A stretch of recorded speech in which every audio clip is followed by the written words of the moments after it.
What is going on, y'all? This is the Caveman. I'm here with Football with Oz Austin for episode 110 of Against the Blitz. And today we are finishing up our draft review, doing the NFC grades, going through every team in the NFC and telling you how we felt about their takeaway from this past weekend. The AFC one went over pretty well. I think the NFC side of things is going to look a little bit different. We were talking pre-show, and I kind of felt like I had some stronger feelings toward some teams in a good and bad way. So I think I'll be a little bit more pushy as far as how I felt with some of these classes. Yeah, I think the way that I felt was the AFC has so many pure contenders. We know who you are, we know who you aren't. But in the NFC, it feels so wide open. It's been wide open for the last couple years now, where it feels like any one team with the right draft can boost their stock up and do what the Commanders did previously, and do what a lot of teams have done previously for them, and became contenders overnight.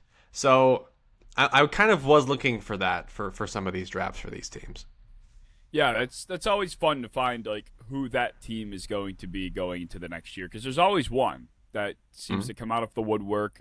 They've not been relevant for a few years now, but they just suddenly pop out on the scene and they become a big wrench into everybody's plans, because no one really goes into the season anticipating, a team like that to be a force in the conference. So it'll be fun to kind of try and identify that. I think there's one team that a lot of people would say it is in the NFC. I think a lot of people would lean toward the Saints right now if they had to choose. Yeah, I like what they've done so far, and I won't spoil too much about their draft, but yeah, it was really fun. I have one question, though, before we get into it. Yes. And it's not about the NFC or the draft. Okay. But it is football related. Did you see the rumor about Vrabel stepping down? And if he did, then Mike Tomlin would potentially be the best. I did hear best that option. What would you think about that? I mean, in terms of keeping their current team alive, I think that would be good until potentially Vrabel could come back or they could figure out a better long-term option. But anything other than Gerard Mayo, and I think that we're doing just fine with that roster, really. As long as they have Drake May and they're bringing in AJ Brown, it sounds like, and they have a good defense, I'm not too worried about them. I think Tomlin will be fine for a short shoe-in. I think he's ready to be done coaching. I think he would be okay, but preferably Vrabel stays if I'm a Patriots fan. Yeah, he was getting harassed by a TMZ reporter going through the airport. People were like, poor guy. It's like, poor guy. Yeah, he did put himself cheat. in this position. Poor guy did cheat on his wife. Sometimes you will just get beat up for doing that, right. So, maybe making your millions and getting yelled at by TMZ reporters in an airport isn't the worst thing that could happen to you. My life would just be over. So he has the luxury of continuing to make millions of dollars and be one of the most beloved people in all of Boston. So I think he'll be just fine. Yeah, he's literally at an event for season ticket holders. Last night, I don't know if you saw that. He was at an event for season ticket holders, and people gave him a round of a standing ovation, a round of applause. Yes, that's my cheater. Congratulations. Yes. Are you people kidding me right now? It's incredible what we're willing to forgive for teams that we enjoy. It's the Bengals brought in Colby Young, who has assault on his girlfriend at the time. And I'm you know what? He's a changed man. He won't do that in Cincinnati. That's never happened. I'm proud of the NFL for not drafting that defensive tackle, though, who had a lot of Xavier Harris? Was that him? Yeah. Well, he also wasn't that good. Oh, he was. I thought he had a little. He was like Deion Walker, but even worse at He was just incredibly tall. Oh, okay. So Lee Hunter. Way taller. taller. Looks tall. Lee Hunter's good. Skinny legs. Yeah, he's got skinny legs. Yeah. All right, let's get into the NFC and the grades for this conference. Let's start at the top of the compass. The Chicago Bears in the NFC North. What grade did you give what I thought was a conflicting draft class for me? Yeah, I gave it a B-, because I think that the 25th overall pick, Dylan Thieneman, the safety from Oregon, I think that was a standout pick. I think that is the kind of pick that can help you become a genuine contender, even though they already kind of are. I think that he can fulfill that Kevin Byard hole beautifully. And I already kind of like the way that their secondary was shaping up, so that is the cherry on top. Day 2, I think, was mostly reaches. Almost exclusively reaches. The receiver they got in the 3rd, Xavier Thomas, I thought he could have gone like 7th round. The center, Logan Jones, they got, I thought he could have gone 4th, 5th round maybe. But then they kind of made up for it. They got 3 guys on day 3 that I thought could be potential, rotational pieces, special teams aces. I liked those picks. So getting a stud in the 1st round and getting a couple more players that I think could start or rotate in, I think it's worthy of a decent draft. Yeah, I gave the Bears a C+, pretty much on that same wavelength. They were very grateful to have, very lucky to have Dylan Thieneman fall in their lap at 25 because who knows what this pick ends up looking like if it's not Thieneman, and I think that would have severely impacted my grade on it because he's kind of keeping it afloat for my grade. And it's like after Thieneman, they go and get a center, which I get for the long term. You got Garrett Bradbury on a short-term deal because of the shocking retirement of Dahlman and everything. So I get wanting to kind of have that figured out in backfield, but that was the first center off the board in a weak class with really, outside of your 1st-round pick, obviously, your best piece of capital. So I thought that was extremely rich. Like you said, Xavier Thomas in the 3rd was pretty crazy. Going back to the center thing, only one other center went, being Jake Slaughter, like 5 picks later, and then there wasn't another center taking a whole round later, and I don't think there was even that big of a gap between any of them, to be honest. And I will say, I think Logan Jones is the best center for their offense. Like he's a very athletic, kind of undersized, like wide zone, Ben Johnson style center that can get out there, be an athlete, run, and I really like the fit. And that's why I'm not too dramatic about it, but still, to be, the 25th pick of the 2nd round, that was very, very rich considering, like you said, where all the other centers went. I mean, Sam Hecht, some people had him rated higher than Logan Jones, and he went in the 5th round. So it was more of a value thing, but I still think I think it's overall going to be a good thing for their team. My issue was more the Xavier Thomas pick where, like, did the Bears really need more gadget guys? I mean, they have Luther Burden to be, like, the creme de la creme of that. And then they also brought in Khalif Raymond, who is, like, the Aldi's version that still tastes good. And then they brought in Xavier Thomas that is just going to be a return specialist, most likely, in the 3rd round. So don't love that. I think that's a mega reach of reaches. But you know what? They got a stud in the 1st round. They got a couple of good players. I'm not too mad about it. I think the thing that pushed my grade back to C versus B is the fact that they're relying on motivated Deo to be the pass rusher again. It's like this is a team that you looked at the absolute needs top to bottom.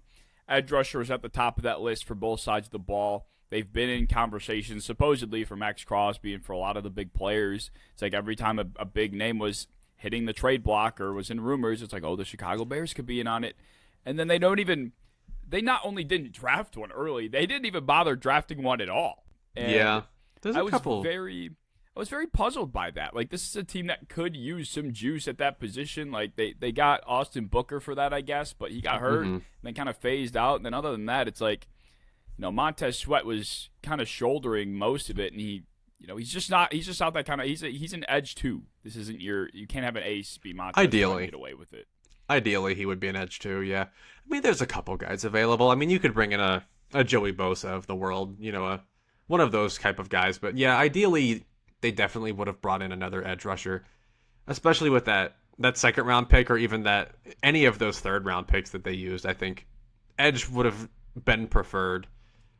I think that's just one of the main things that would have really increased my grade of them. But overall, I think that they're a better team than they were going into this draft, and they have at least one stud starter, and then they got potential center of the future, and then a bunch of just helpers. Yeah, pretty much. But their counterparts will go over to the Minnesota Vikings, a team that certainly was making the headlines for a selection they made specifically in the 1st round. and that was Caleb Banks at 18th overall. I saw a lot of tweets of people being like, a lot of Vikings fans saying, we want Caleb Banks in purple. And then they were quote tweeting it after the draft. And you're like, well, I didn't mean that early. I didn't mean at 18. And it kind of cracked me up. It just, the Vikings to me, I gave the Vikings draft class a C.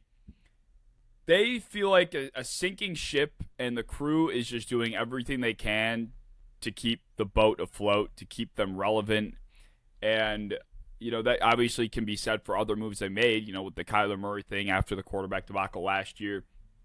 And they knew Grenard was going out the door. They obviously lost 2 interior penetrators this offseason. I felt like the Caleb Banks thing was a huge reach, hoping to kind of compensate for all of that pressure they lost in one player. And they took a humongous risk hoping to get that out of him. And it just didn't feel necessary. Like, I feel like you are one Andrew Van Ginkel injury away from not getting a lick of pressure with this team without rushing at least 5. And I know that's Brian Flores' big thing, but, Van Ginkel is a very important part. And unless you have blind faith in Dallas Turner suddenly becoming a game wrecker, I think there's a lot to be concerned about as far as how much Brian Flores can make all of it work. Yeah, I think my biggest takeaway from this draft was it didn't feel any different than any Quezzy draft of years past. Like it felt the exact same. Or it was a player that I might enjoy, but it's a player that I still think ultimately was, a round reach or two.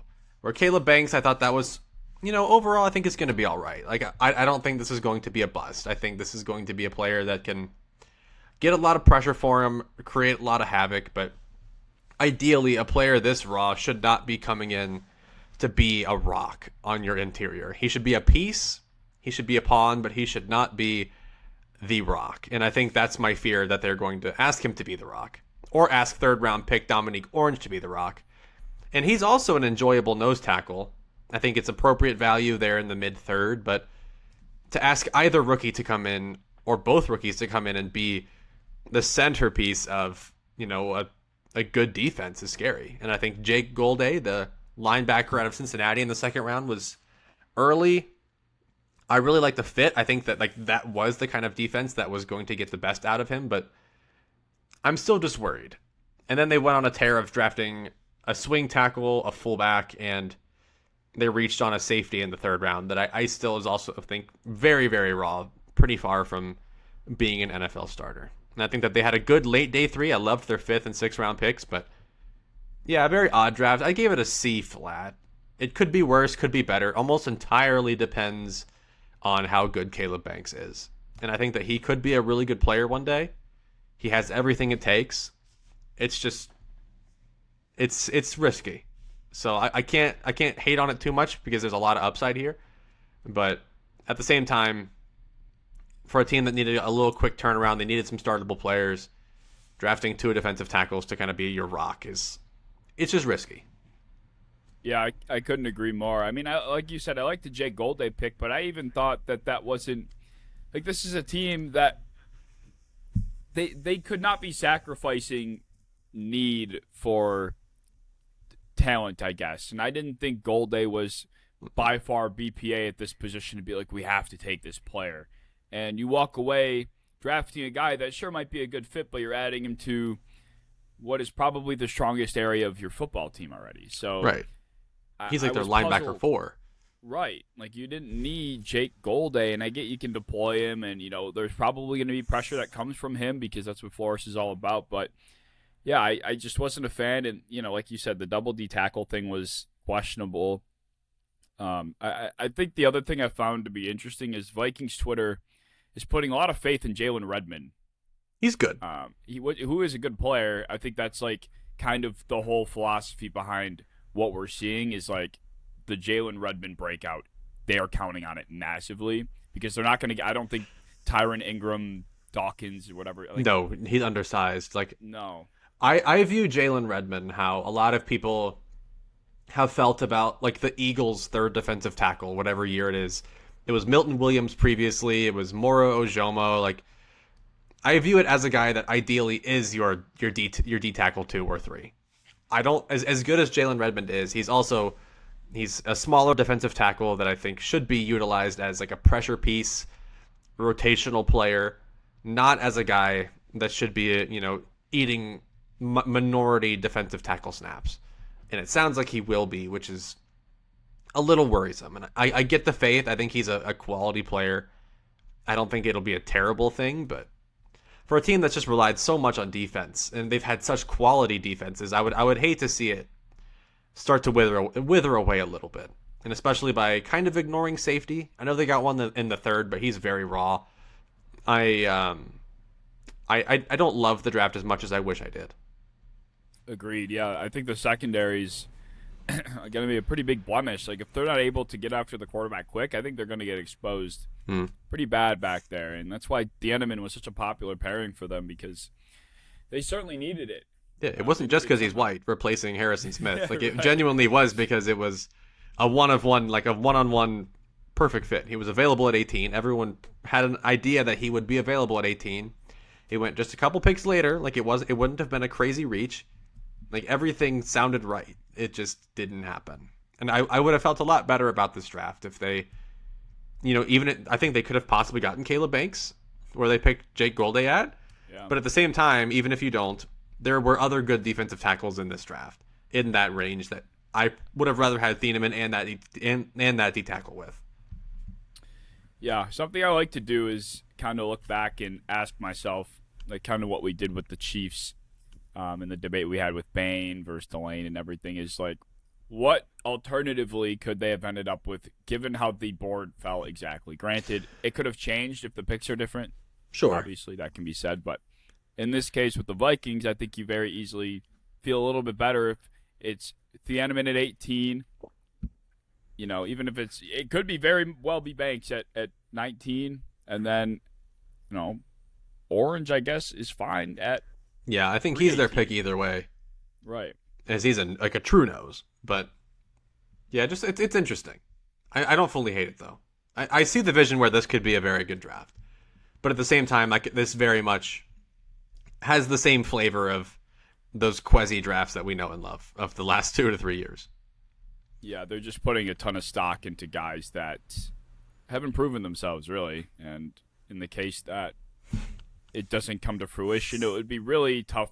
It would be a really tough pill to swallow for Vikings fans if they go from losing out on Darnold and watching him go win a Super Bowl in favor of McCarthy, and then bringing in Kyler to fix that, and then they look great offensively just for the one thing that's been there for them consistently in their defense to fall off. That would be a really rough stretch, but I guess we'll see. I just don't have the most faith in this side of the ball compared to how I have before. That's fair. What about the Lions? Lions. Interesting draft that was.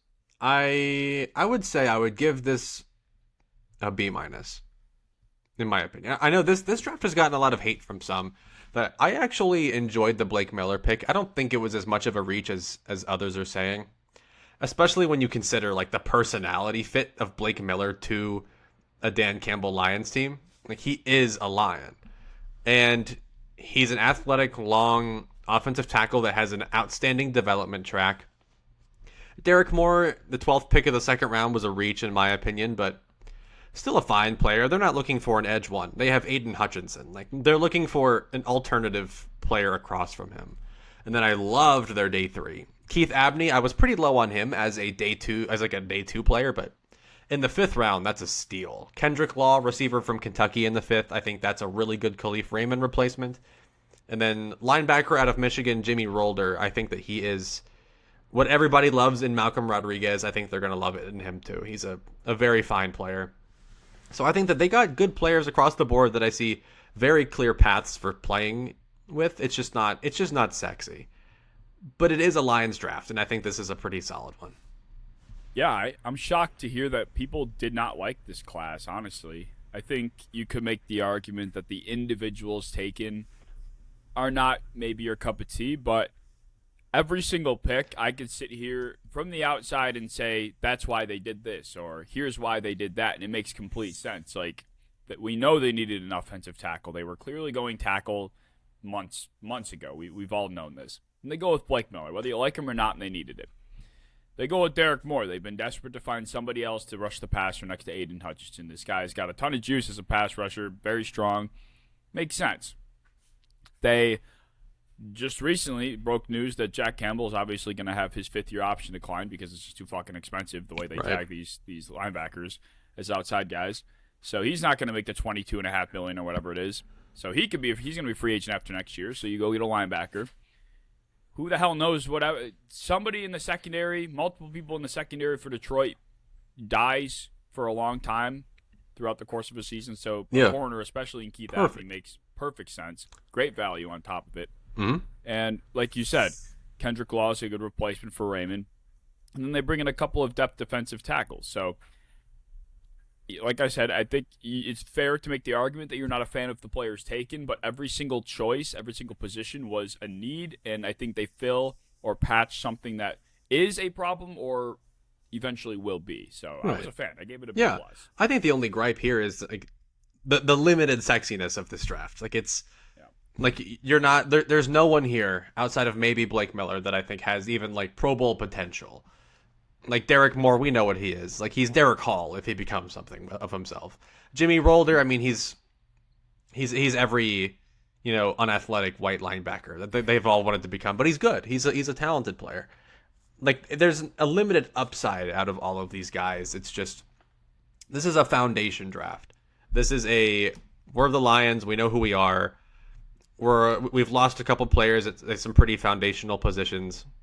We need to put Band-Aids on those really quick. And they're good Band-Aids. Like, these aren't bad Band-Aids. These are like that really expensive tape you can buy for planes that looks like duct tape and freaks people out. But this is actually, like, good tape that they're putting on these holes here. This is good. Yeah, it's like Flex Seal. Yeah. But have you seen, like, those rolls of tape they'll buy for a plane? No, I haven't. Oh, my God. Is it black tape? It's rolls of tape for a plane. Let me look this up. What is it? It's called speed tape. Speed tape? It's called speed tape. For one roll. Aerodynamic? Yes. For one roll, you're looking at, how much is this? They put that on airplanes? Yes. It can be up to like a couple $100 for a roll of tape. Holy shit. Yeah, it's typically $100 to $250 for a roll of tape. Yeah, look at this. It's very good. Speed tape is an aluminum pressure-sensitive tape used to perform minor repairs on aircraft and race cars. Wow. Yeah. So that's what they did. This was an expensive roll of tape that we have just bought with like 7 rounds of picks here. But overall it was solid. I think it's fine. Yeah, I think semi off topic, but this will be the year that kind of makes or breaks the Lions. It's like if this year they kind of are able to still be a strong team in the NFC and kind of prove that, last year they were getting used to not having Ben Johnson. The interior offensive line really tore him down, and they had injuries in the secondary. That was a fluke. But now they're back. If they're able to do that, then, the whole Dan Campbell, Brad Holmes, like, culture thing, like, it'll really stick. It'll really be proven to me. Yeah. If it obviously goes the other way, it's like, all right, this is where the wheels really start to fall off. Jared Goff could become the most hated man in Detroit, over the course of a night. And this is a big year. This is kind of a make or break year for, I think, the entire administration almost. It is. So it'll be interesting. That leaves us with the Green Bay Packers, who really didn't have much to do because of the Micah Parsons trade. They had, 6 picks in this class, no first rounders. I gave the Packers class a B. It's kind of hard to grade when there's really not much going on. You walk away with Brandon Cisse, who I think is a great fit for Green Bay. Even though I'm, not the biggest fan of the player, this was by far their top position in need. Mm-hmm. I think my biggest takeaway is that, there's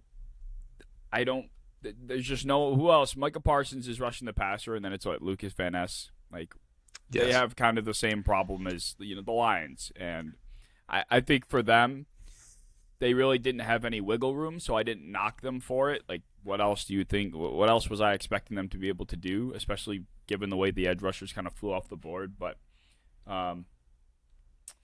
I gave it a B. It's fine. I don't really know what else to say about this, to be honest. I gave it a C for that. Yeah. I really enjoyed the Brandon Cisse pick in the second round. I think that is a very impactful pick, and I think that if they can develop like they have developed over the last couple years, and understandably, it's a different regime now defensively, so who knows what's going to happen with that. I think Cisse could be one of the better steals in this draft, and that's the only reason why I gave it, a decent grade, because I really did dislike the far majority of the other parts of this draft. I think Deni Dennis Sutton is fine value. Fourth round is appropriate for a player that I'm not a huge fan of. I think getting Chris McClelland in the third is kind of a very gross overpay. I thought that he was like a late day 3 defensive tackle. I know it was a hole, but I really don't value this player very highly. I don't think he's very worthy of the 13th pick of the third round. And then their day 3 guys, it's pure depth. I don't think it's even guys that can rotate in. One of them's a kicker. Which is important for that. Yes, they 100%. So I don't even give the kicker a bad grade. Like 6th round for a kicker, whatever. I don't care. It's just like the guys like Damani Jackson. I think he's one of the worst corner values I watched this year. Burton, I didn't watch a ton of him. I watched a little bit. wasn't blown away. But I think McClelland in the third is kind of what soured this for me, especially with no first round pick. I mean, I guess if you factor that Micah Parsons is part of the reason that they don't have a first round pick, this draft feels better with him and Cisse and a good kicker.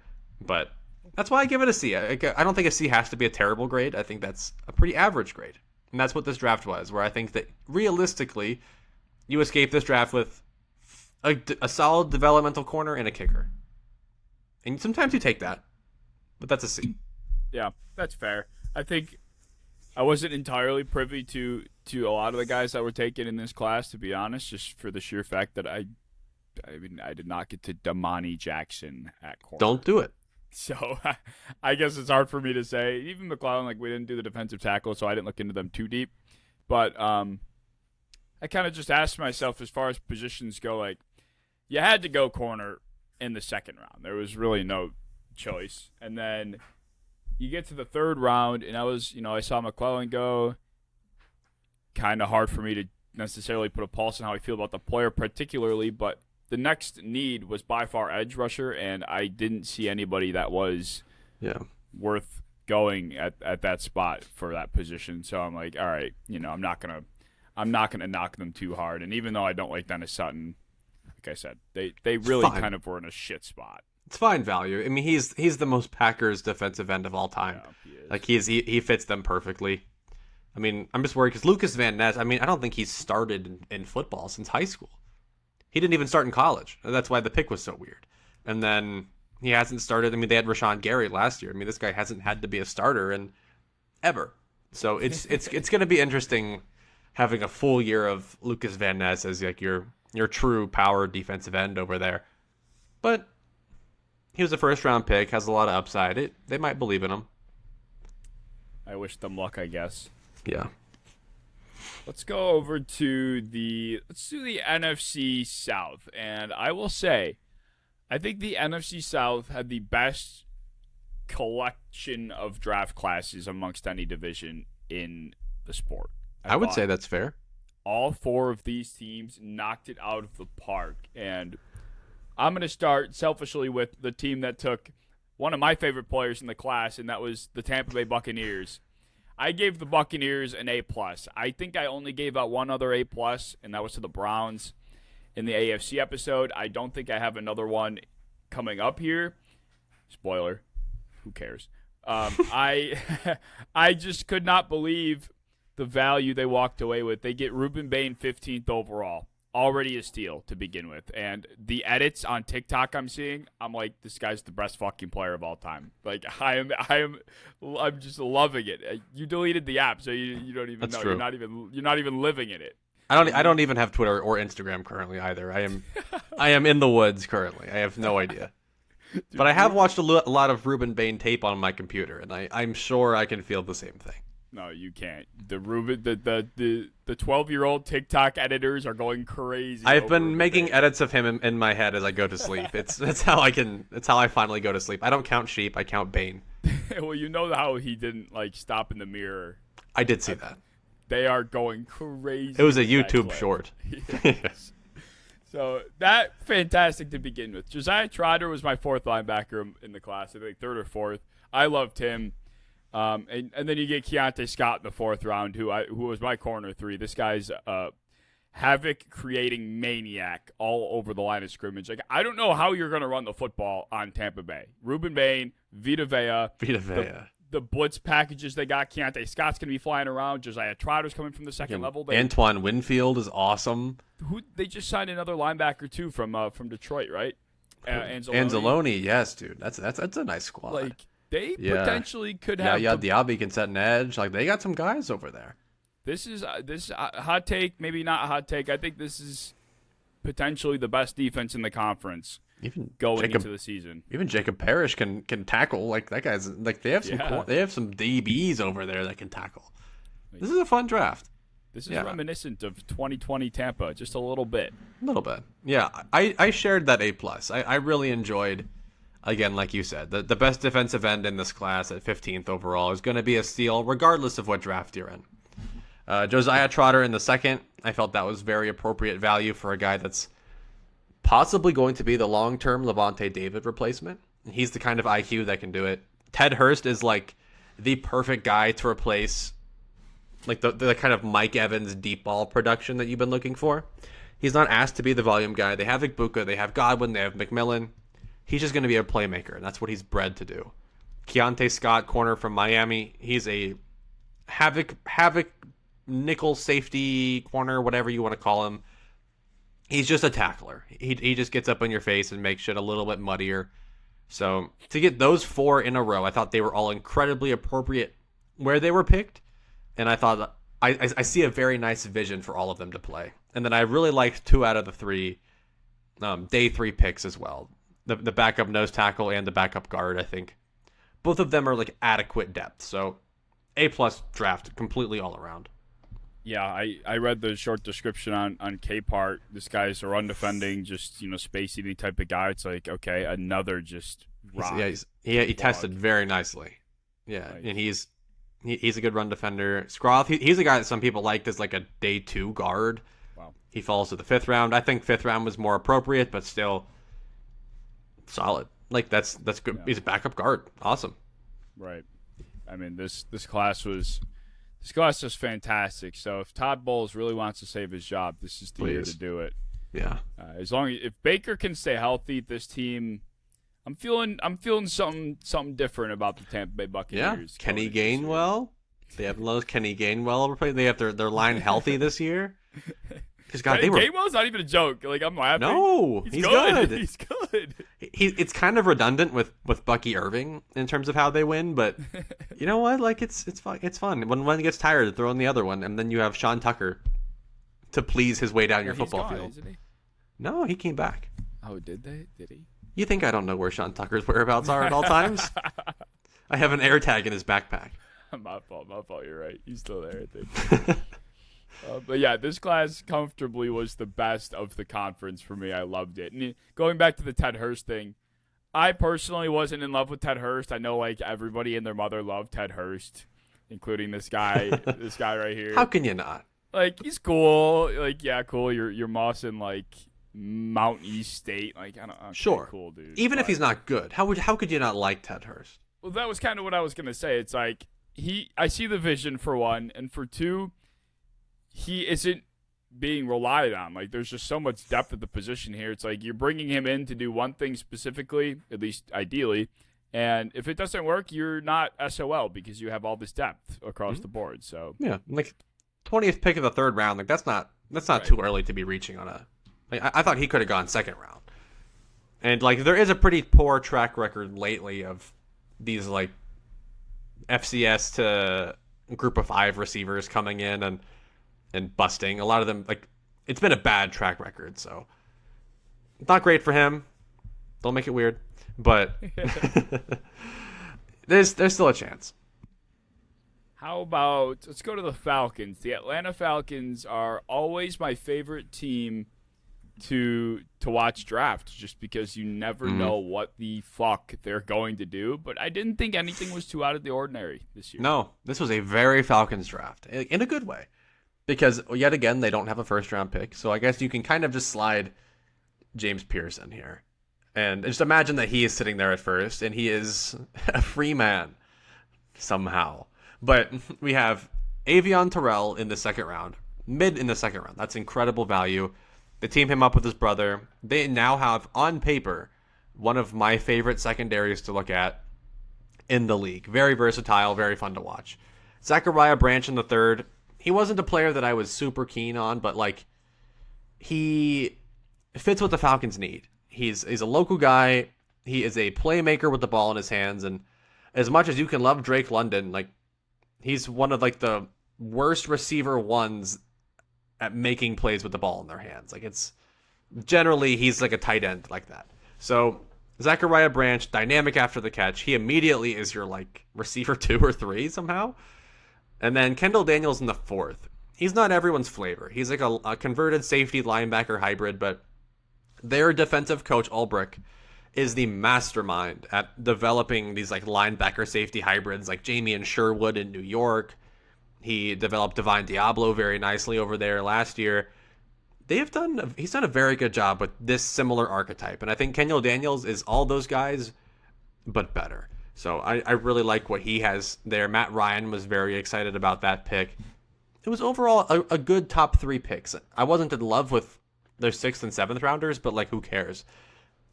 They got really good value on day 2, 3, and then good picks. Yeah, I gave the Falcons a B flat. I had another class I had mixed emotions about, because I felt like while they came away with players that I think made a lot of sense, I thought I just didn't feel like there was necessarily needs filled as much as I would have liked. I think obviously they didn't go into this class like desperately needing a corner, but how do you not take Avion Terrell at 216? Like I'm not gonna sit Sure, that's kind of where I was. He's the BPA like comfortably based on what I could tell at that point, and I'm not even a Terrell fan, to be honest. So I was very much a fan of the pick, given where they were. I thought this was a team that could have used some more size at nose tackle. Like I thought Dominique Orange could have been a player that could have went to Atlanta, and they go with Ontario Thompson in the 6th round, who is an undersized guy from what I was reading, more of a pass rushing archetype.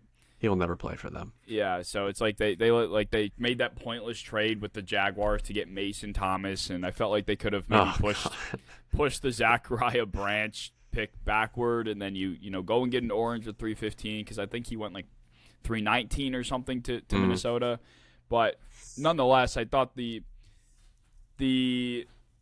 priority could have been changed around a little bit, because as much as they needed a wide receiver, especially one like Branch who's just all about yak, and that's what they needed, I thought they could have used some defensive line help interior wise. And yeah, Branch, to your point, no, go ahead. I was going to say Branch he's a nice yin to London's yang though. Yes. Like very completely opposite play styles, and I liked that because of our Falcons disagreement we've had over the last couple of weeks. We've talked about like, what would they do if Drake London were not there? And while Branch shouldn't survive as a receiver 1 in the league, he offers a nice complement to what they have, and especially with how good they are at running the football. To have a guy that can catch screens and like take off after that is very dangerous. I think, though, having that said, with the draft over and Zachariah Branch being their addition, I think the Drake London side of that still wins. Oh hell no. Yes. No, God, no. Oh, yeah. It's just because Kyle Pitts is now your receiver 1. Kyle Pitts and Zachariah Branch, I'd much rather have that. Kyle Pitts, stop. Kyle Pitts went berserk when Drake London. He actually did better than Drake London when he finally became receiver 1. It took 5 years. Because he was never receiver 1. Oh, my. He was. They made him play tight end. He's not a tight end. He literally has to line up out wide. Like, put him out wide. Like, stand up, no blocking, be a receiver, and he kills it every time. Well, for context, we had an argument a couple episodes ago based on the debate of the Falcons and their current roster. And hypothetically, would the Falcons be worse off without Drake London or worse off without Bijan Robinson as the team stands? And my point was the receiver depth is so bad that Michael Penix and Tua Tagovailoa would go up in flames without Drake London and could survive with Brian Robinson if Bijan was gone. I imagine any of you Chargers fans would completely agree. They would have been way worse without Vincent Jackson than LaDainian Tomlinson. I completely agree with you. Makes perfect sense. Stop. It makes perfect sense to me. I'm agreeing with you. It's not the same. No, I'm completely. I 100% agree. The Ravens would be way worse out without Zay Flowers than Derrick Henry. Completely agree. Not the same. Not the same. I'm agreeing with you. This is specific to the Falcons because the receiver 2 and 3 is Jahan Dotson and Olami Zaccheaus, I think, and now it's Branch, which doesn't move the needle in that context at all. I'm just saying. You're sleeping on Brian Robinson, I think, is the real story here. I'm in a REM sleep right now. I'm in a REM sleep. I think that's the real. This is I'm wearing like a Scrooge PJ outfit with like an actual like oil candle. I am sound asleep. Oh, this is a Brian Robinson slander masked as Bijan love. Be as it may. I mean. Whatever. Well, anyway, the only other comment I had was I did not like Kendall Daniels whatsoever, but if there's a team that can figure him out, I hope so. God, he's good. He's so unique. He's just one of those one highlight merchants that just he has so many good highlights. It's that stupid play at Ole Miss where he looks over before the ball's even snapped and makes a tackle. It's like I thought his Michigan game was full of 100 highlights. Such good tape. The only highlight he ever had was against Ole Miss. I'm gonna pull up that Michigan tape. Put 30 clips in here. Falcons B. I would agree, but a positive B. Yeah. So they may call that a B+ where I'm from. Oh, okay. Yeah, you could say that. I would say so. All right. What about the Panthers? Interesting because I feel like I don't love almost any of these players to be immediate impact guys, but I like actually almost every single one of them to be a part of their 3-year plan. So if this was a team that was convinced that they were able to be contenders this year, I think that they did a pretty poor job of improving that team to be a further contender. But I think when they look at the long term, this was an outstanding draft because Monroe Freeling, you're basically going to redshirt him this year. He has the highest potential of any offensive tackle in this class.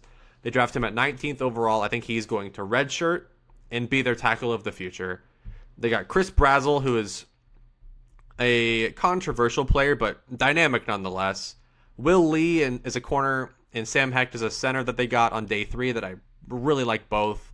Zakee Wheatley, a safety on day 3 also. I think that he could be an impact player in a year or two. Lee Hunter, again, he's not going to be your D-tackle 1. You have Derek Brown, but he can be your 2 or your 3 and be pretty impactful. So I really liked actually every single pick they made within a 3-year span. Great.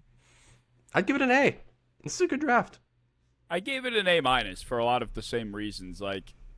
Obviously, poor Iken Ekwonu and his outlook isn't great. That was I think that was kind of, everybody was a little unsure of what his future might look like. I think, obviously, taking a tackle 19th overall pretty much tells us what they feel like the long term looks like. So it made complete sense. And I think Thieneman is who I had mocked to Carolina, and once I saw the Vikings pass on him, I'm like, yeah, he's a fucking Panther. I'm on the live stream. Finally, I got a match right. I finally got a pairing. And then, of course, they go with Freeling, which is fine. But the part that made it so much better is that they go and get Wheatley in the 5th round, who was my 3rd safety ranked in this class. I loved Wheatley. Fuck EMW. This guy is better, more refined. You could trust him a lot more. Better than the NFL completely agrees. Yes. Where did Genesis Smith go? Earlier than that? No way. 4th round? No, he didn't. He went in the 5th. I'm pretty sure he won the 4th. He went in the 5th. I'm pretty positive. Wait. Please don't tell me he went in the 4th. I have no idea. He went Genesis 4th round. Smith. Oh, fuck me. That is so incorrect. It says it right there. Jacoby Thomas went in the 3rd round, so it means that was terrible. It's actually not that bad, but. Well, anyway, I liked it a lot that they were able to pass on Thieneman and get a safety a lot later on that I think is a very good player. And for some reason, Brazel just feels so much like a Panther. Maybe because of the whole like Xavier Legette experiment and how that went. This kind of falls in that same bucket of like weird freak athlete projection, and now he goes to the same team that took him the first time around, and now it's like, yeah, this probably doesn't work, at least the way that it might have seemed like it could have. Mm-hmm. But at least this time around, they have other players.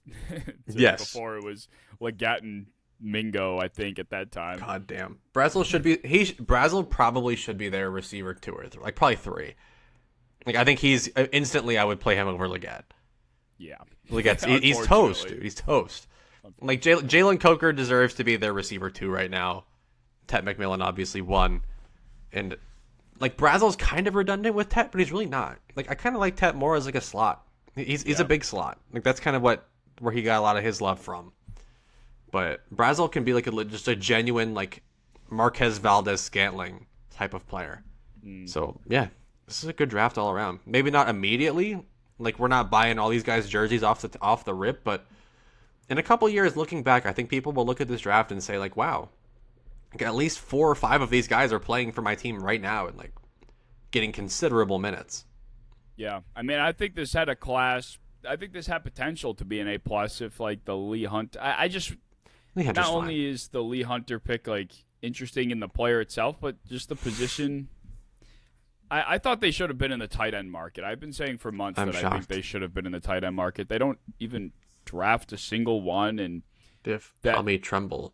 Like they're relying on Tommy Tremble, Jatavion Sanders, and Mitchell Evans. It's like they need someone to replace Sanders to be like the matchup difference maker at the tight end position. And I thought like a Max Clare would have been perfect at the spot. If they go with Max Clare, they replace Jatavion Sanders. I feel very good about this class.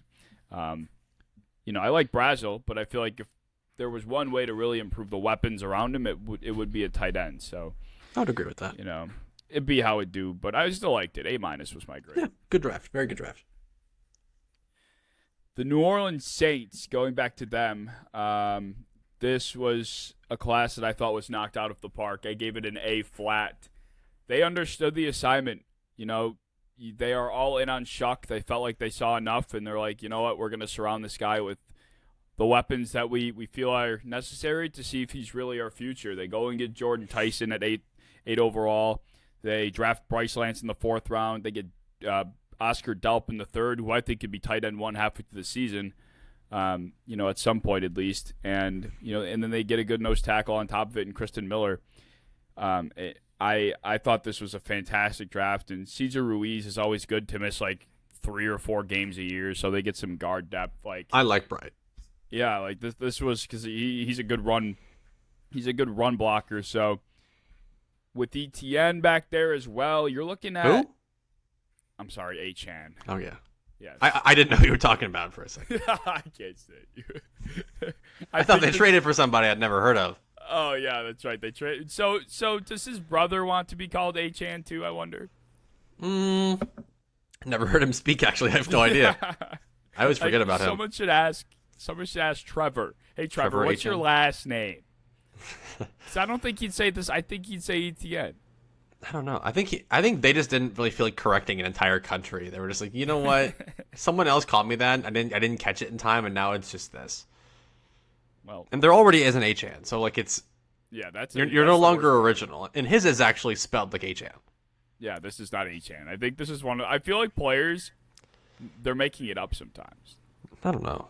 I think they're making it up, but either way, I like this class a lot. We'll see if Shuck actually is the guy, but this is what I always feel like teams in their boat have to do.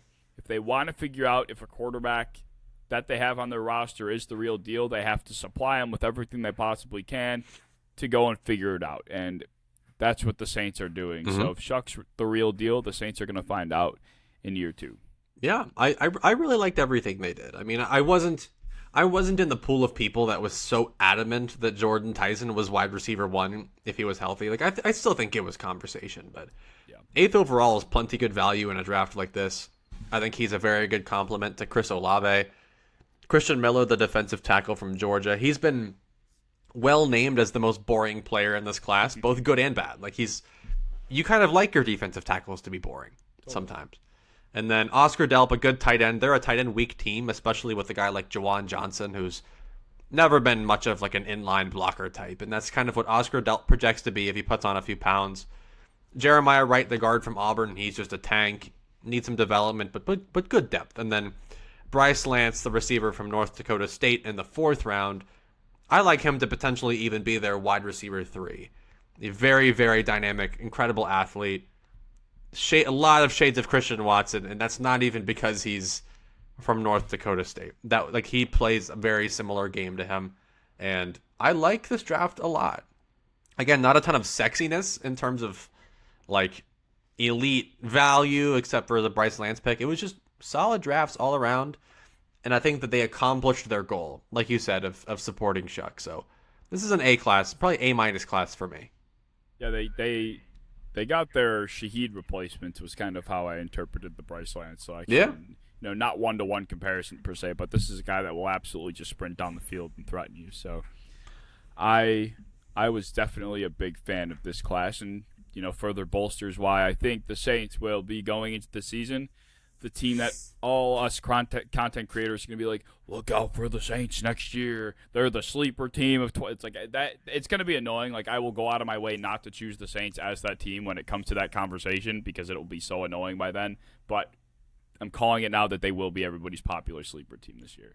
Yeah, I wasn't aware of that. I haven't really been looking at those, but they were kind of mine. Like, I thought I felt like I was being original with it. I was by that time, I promise you, it's gonna be, it's gonna be overblown. It's gonna be. But they're doing it. That's a compliment. They're doing it right, and I see it more this year than I did with the Panthers last year.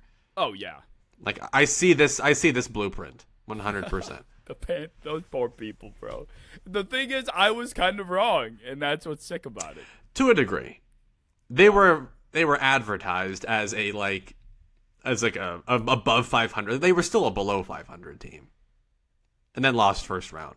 Like it wasn't like we were talking about some team that like fully broke out. The offense went nuts. Like the offense was one of still below average teams in the league. Like all the right things happened. It just so happened that the Buccaneers' entire roster got injured and they didn't make the playoffs, and the Panthers did with a sub 500 record. God, man. Matthew Stafford. I'm such a hater. I hate that team. Matthew Stafford and the Falcons did generational things for that team's PR, for Bryce Young's PR.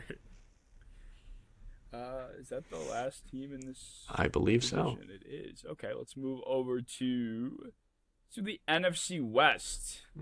You pick your team, pick your flavor. San Fran? Sure. This is a controversial draft, to say the least. San Francisco, they started off with the first pick of the second round, drafting Ole Miss wide receiver Dazon Stribling, which is like the controversial pick of this draft. And I am to say, I don't hate it as much as everyone else does. I valued him as a third round talent. I know a lot of big boards had him as like a day 3 guy because his sample size is very small. But God, like, you cannot tell me you don't see Jawan Jennings' replacement like through and through. He is a powerful guy. He can win downfield, win at the catch point. He is a rocket after the catch. He is Jawan Jennings, possibly better. And then Romello Height in the third round. I wasn't a huge fan of his, but again, they already have Nick Bosa and Micah Williams. This is a different flavor of edge that they did need. Kalen Black is in the third round. Say it louder. I will argue this is the worst pick made in this entire draft. Oh my God. I think this is a horrible. Shut up. Horrible pick. That is so disrespectful. It's so fucking disrespectful. Listen, this is a third round pick for a team that currently dribbling 201. They currently employ Christian McCaffrey. Oh my God. They are backed up already by Jordan James, who they drafted last year, who is the exact same player. And then they also have Isaac Guerrero still. So he got fat. Kalen Black is 25 years old as a rookie on a team that doesn't need him. He will probably have 9 carries this year if Christian McCaffrey is healthy. And my issue with this is just like they do this every single year. They drafted Tyrion Davis-Price on day 2 before. They drafted Trey Sermon on day 2. Like every single time the 49ers draft someone on day 2, they disappear from Earth faster than you can say their name. So Kalen Black being this year's Jordan James is just, there's no need for it. They have 4 running backs now. There's no need for this. He's not a wide zone guy. He can't run a wheel route. There's nothing Shanahan-y this guy can do. He just runs straight. And he's fine at it. He'll get your 3.5, but whatever. But I will say this draft was saved by their 4th round pick, Grayson Halton, who I had as a mid-day 2 value. Really disruptive defensive tackle. So honestly, not a bad draft outside of that pitiful selection. You gotta be in the kidding 3rd round. I gave this class a D+, and certainly just based on Black alone, he could not save this class. He couldn't. I think his ceiling, his absolute ceiling, is what? Oh my God, what the hell is his name? The Troy running back for the Chargers. What the hell is his name? Oh man, Kamani by the hell. Yes, that is his. That actually was my player comp for him, and that is his absolute ceiling to me, even in terms of like production. So 3rd round, that's I stink on that. No. I gave this class a D+. The fact that you can sit here and say that Black is a worse pick than Stribling 201. 100% to me. Crazy. Yeah, 100. Because Stribling, I think he could start day 1. Okay. Like I think that he has instant impact, and I think he actually like could be good. Like I think this is a receiver. No. If he's instant impact, then you're saying that he is going to be, more impactful than Mike Evans, Ricky Pearsall, and Christian Kirk. I do think that he could play a role over Christian Kirk eventually. He is going to be arm wrestling with DeMarcus Robinson for the Ricky Pearsall fill-in spot when he inevitably gets hurt. He will instantly get hurt, and then Stribling will take over. This is the San Fran flavor. This is every like receiver that randomly comes in and kills it for them. They look exactly like this, and he is the best version of it. He's incredibly athletic. He's strong as shit. He's just not a very good like separator, but like, who the hell needs to separate in San Francisco? They've never needed a guy for that. I mean, Deebo Samuel had like almost like 2,000 all-purpose yards one year. So like, I fully trust that to like, I trust the athleticism. I trust the upside. With Kalen Black, like he to me was a 6th round talent that they drafted in the 3rd round that will never see the field unless the starter gets assassinated. And even then, like it's like a 3-way split with Guerrero and Jordan James. He's RB2 right now on that depth chart. I mean, maybe in writing, but he's certainly not in carries. No. He won't be in writing. He will be in the mind of Kyle Shanahan. I think he will run straight up the middle, like 15 times for 40 yards. Kalen Black getting drafted in the 3rd round was actually my Super Bowl. That was, seeing that notification hit my phone was like the biggest spark of adrenaline I have felt since like the Bills came back against the Ravens. That was like an unbelievable feeling of justification, and I just know that everyone's thinking the same fucking thing. Lance Zierlein's write-up on him was, get what's blocked for him type of running back. It's like, dude, can you be any more that was the first 4 words of his write-up. That is what he is to me. That is insane. And unfortunately. He's more than that. He might have short strides. He might run like a guinea pig, but the guy has burst. He doesn't have long speed, but he's got burst. He is a good pass-protecting running back, which is the biggest draw, which is why he's a Shanahan type of guy, because he is able to pass protect, and he had a few reps at the Senior Bowl where it looked like he could get open. We don't know, though, because Indiana ran the most gimmicky Madden 26 April offense of all time, where it's just RPO, and then Fernando Mendoza throws up a prayer to Charlie Becker when it's 3rd and 15. That was literally the offense. It just is not a fair way to evaluate players. And I don't know if it actually didn't happen or not, but I said the second I turned on that tape that Roman Hemby, nowhere near the running back Kalen Black was. He is not. No. Roman Hemby got invited to the combine, and Kalen Black didn't. That was and dumb. Who went probably undrafted? that actually definitely helped Kalen Black's stock, though. He had 12 visits. Yeah, I mean, not having to work out. Oh, can you say one nice thing? He is sexy. He is very good looking. If Kalen Black has no fans, I am dead. And it's insane because I actually like this style of running back. Like, to me, he is the darling that you draft in like the 6th round, and your starter gets hurt, and he comes in for like 3 games, and he's pretty decent. Like, he can, like, again, he gets what's there for him. He has good vision. Like, he's solid. But then when the starter's contract is up, everyone's like, well, Kalen Black's going to be our starter, right? Wrong. They replace him immediately. That is him. That is exactly him. So, like, if McCaffrey gets hurt, I think you might get a couple all right games out of Black. Like, fine. He'll get fine stuff. He might get a couple goal line touchdowns and be a fantasy guy for a couple weeks. But for a 3rd round running back, I don't foresee this being any kind of long play, like, at all. I know what an RB2 smells like. You can say that's fine. I think this is a role specific back. I don't think he's an RB1 that takes a backfield for 20 carries a game. I fully agree. I think this is someone that can do certain things well, and that is what makes him extremely attractive.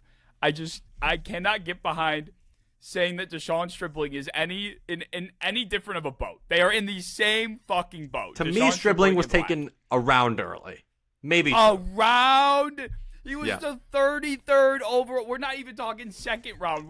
This guy was an extension of the 1st round. Well, then he's 2 rounds early. I think Kalen Black was 3 rounds early. That's how I justify this. This running back class was so bad, and you still say that. Because he's not going to play. Like, Grayson Halton was, like, I had him like 3 rounds or 4 rounds higher than Kalen Black. Like, so much higher. Whatever, dog. Whatever. Love Meanwhile, Grayson Halton. Romello Height's going to get whacked like a mosquito.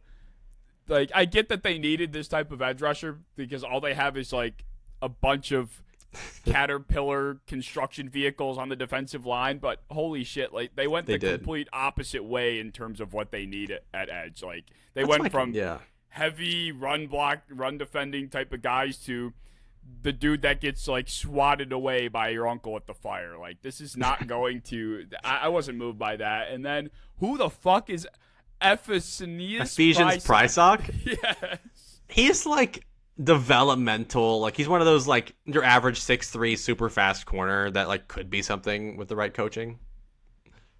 He's a full wild card.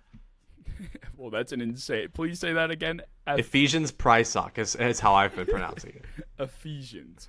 I think that's one of those biblical names. He has to be Egyptian. He looks just like a regular American, I have to tell you. But yeah, I liked Jaden Duggar too. That's like a fun dart throw. It's like a 6'5", 240-pound athletic linebacker. He's like Kendall Daniels if you don't like Daniels that much. Duggar's like a worse version of that. But he's fun. He's interesting. It was an interesting draft, and like, I think they drafted a full draft of role players, like not a one like shoot for the stars guy. Yeah, right. I think that was kind of like everybody's problem more so. It's like you are staring down the barrel of perhaps the final season you're gonna get with your stars, right? Like Trent Williams is hanging on by a thread. It will be a miracle if he makes it through the whole season. He's killing it. I don't know what program he's on. But God, he's killing it. But it's got the black magic's gonna run out. And then McCaffrey, who knows how many more healthy, very good years of McCaffrey you're gonna get. George Kittle's 33 years old. Like, it's just getting to a point where they are biting off more than they can chew. And then they go into this class and they take a wide receiver, arguably a wide receiver 4 with their first pick. So there's a reason why like Grant Cohen is like the funniest beat reporter ever, because all he does is show up to press conferences and say what everybody is thinking. He does what no other reporter will have the balls to ever do, and that's just call out bullshit. And he's like, so what's the process when you guys reach 3 rounds on a player that no one had going where you took him? Like, he deadass said that to Kyle Shanahan and John Lynch's face, and they had to answer it. I think he would have gone. Where? Like midday 2.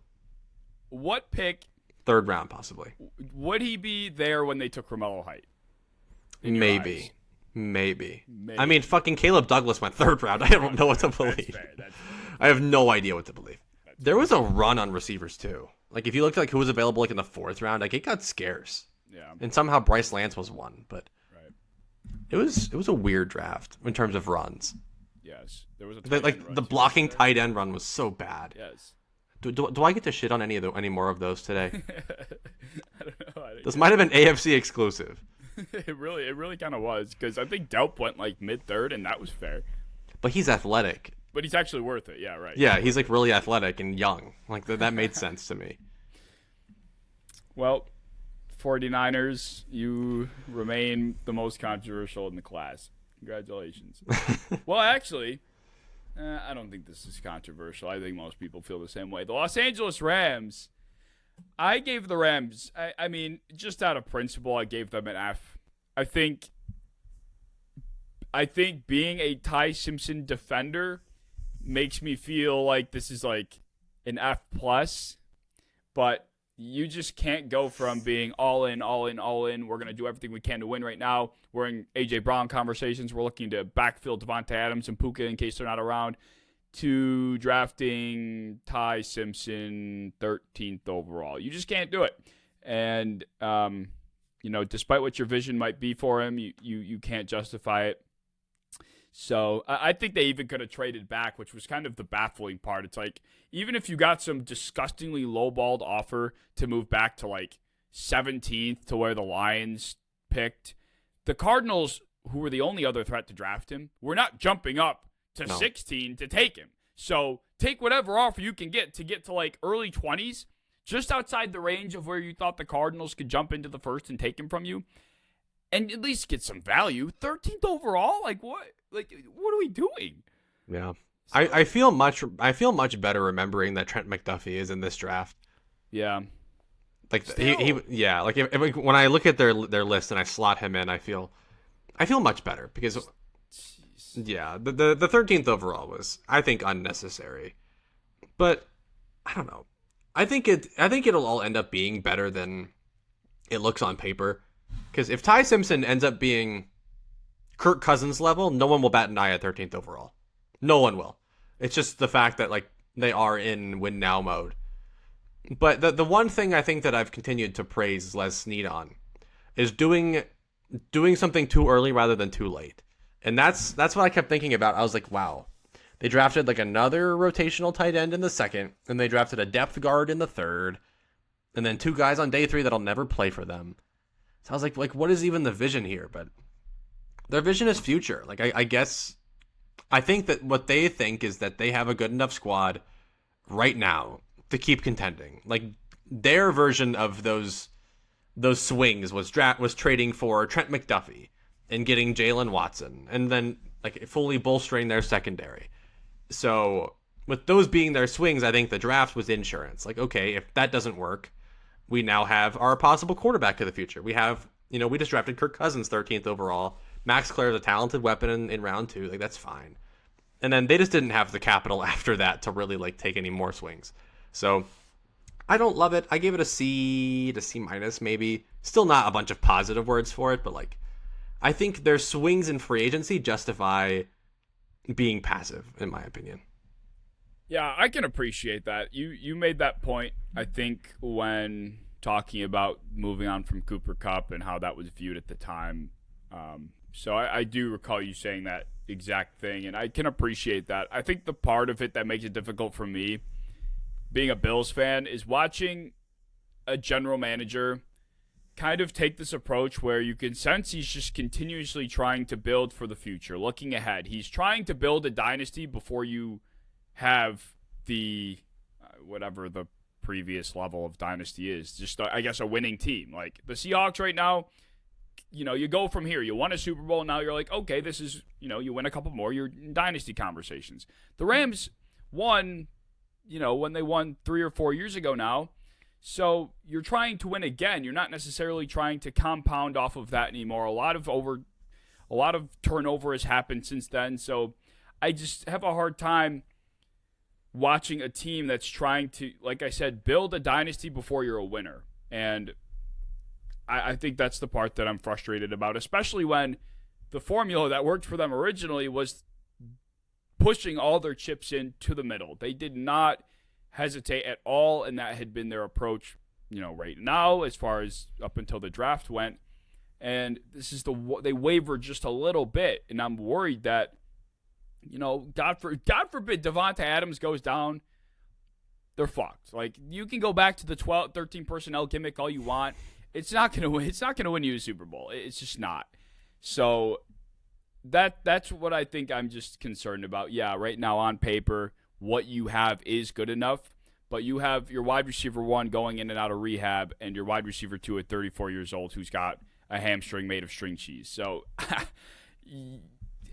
it can go so bad, but it can go so good.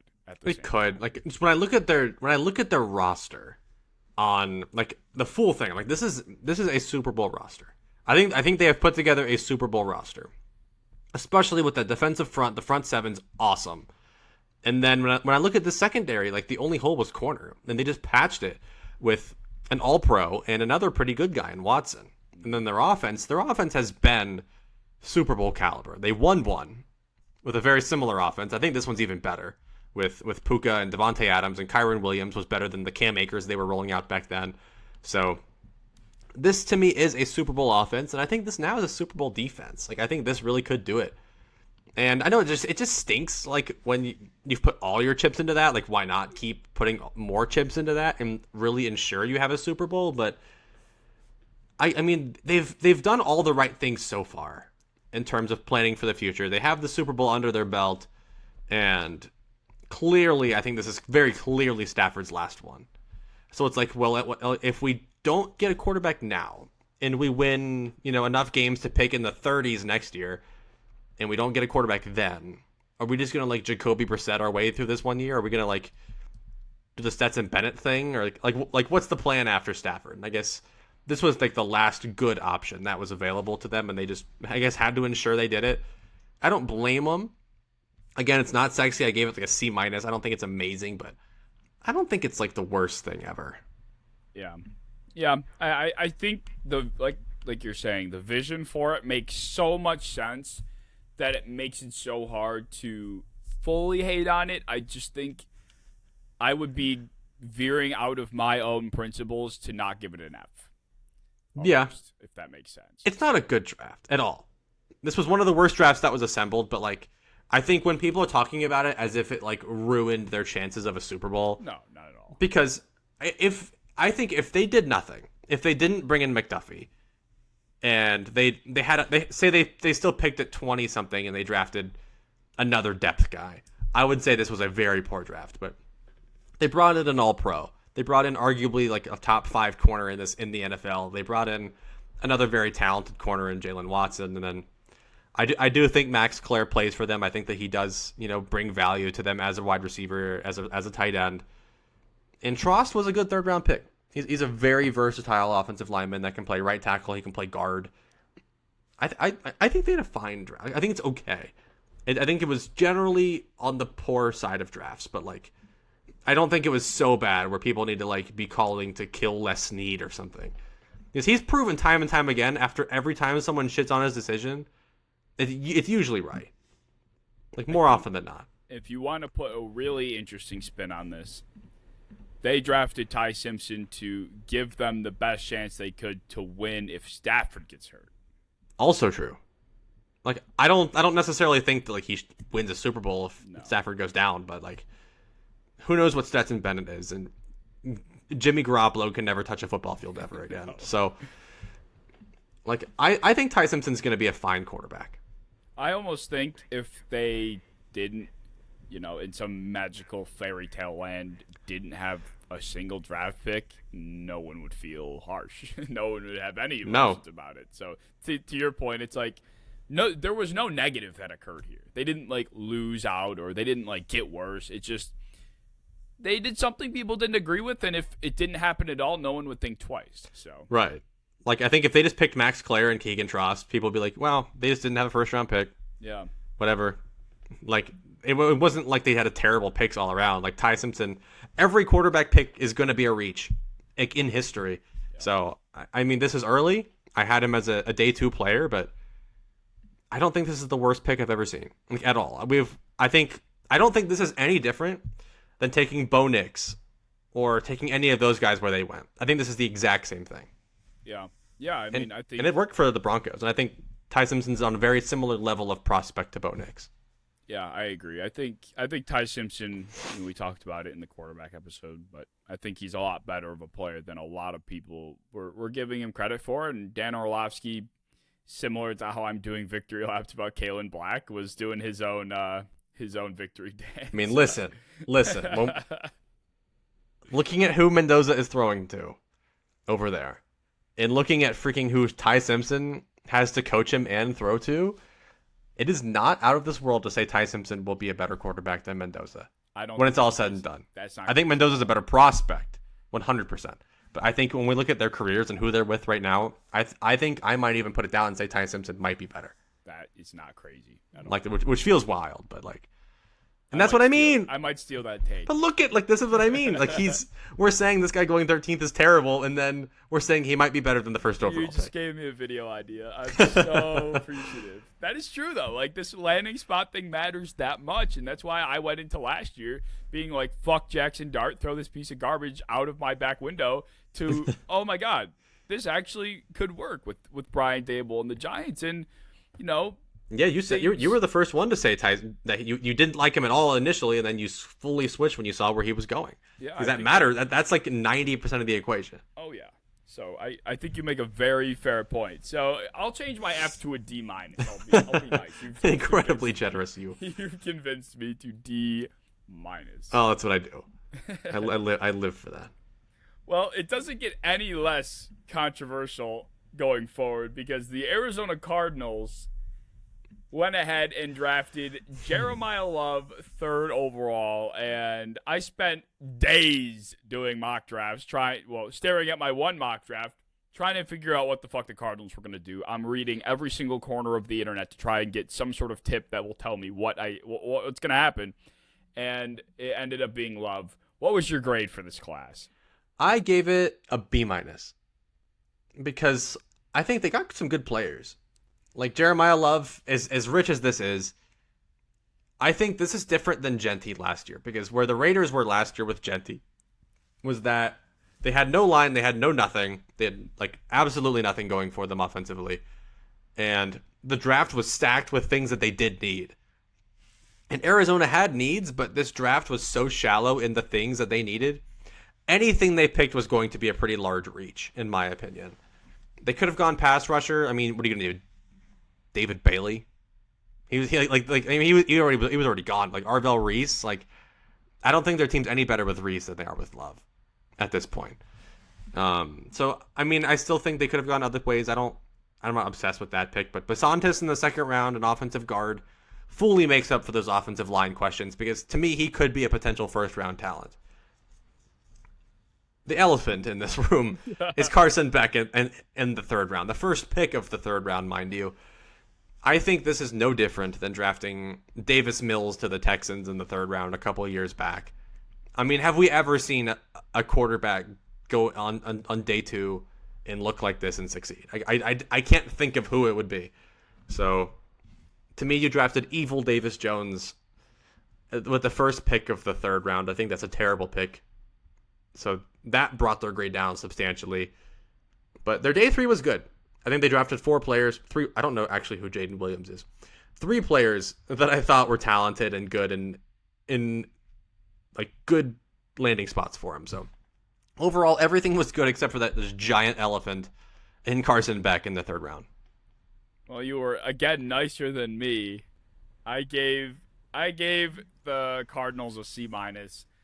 I can't sit here and shit on Genty the same way.